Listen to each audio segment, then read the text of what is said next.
आजु हम पिंजड़ा समाइबो आनंद बनवा सुन करबो। आजु हम पिंजड़ा समाइबो आनंद बनवा सुन करबो। आजु आनंद बन के गली आया आनंद बनवा रोवाले।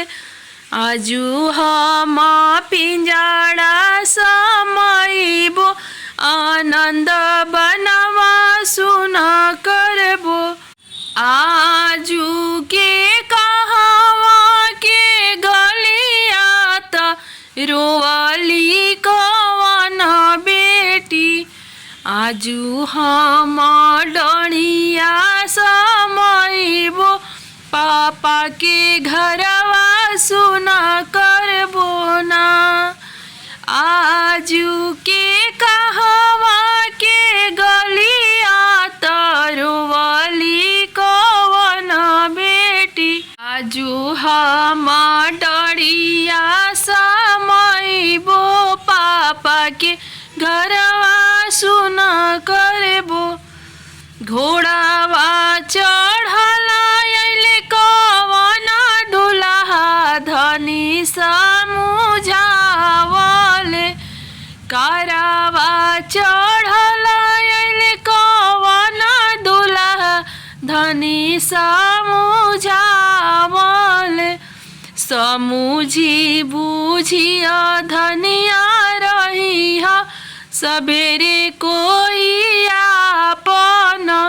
समुझी बुझिया धनिया रही सबेरे कोई आपन। के मोरो अबटन तेल लगई है के रे केसिया झारी दी है।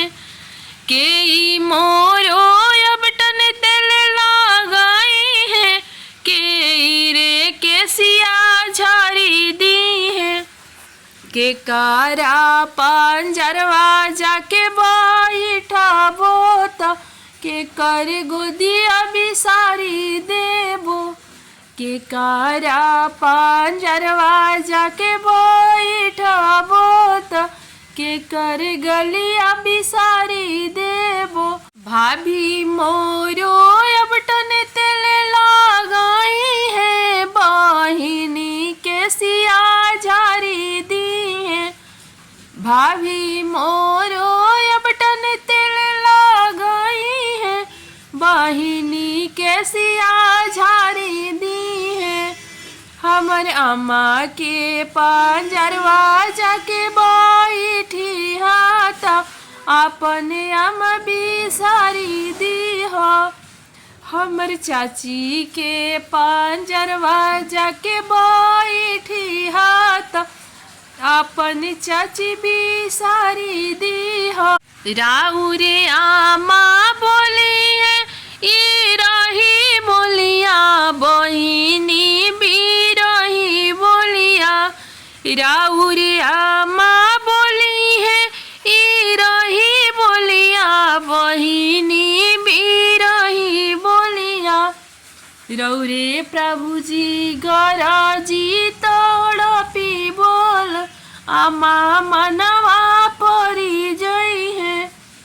रौरे प्रभु जी गरजी तड़पी बोल आमा मनवा परी जई है।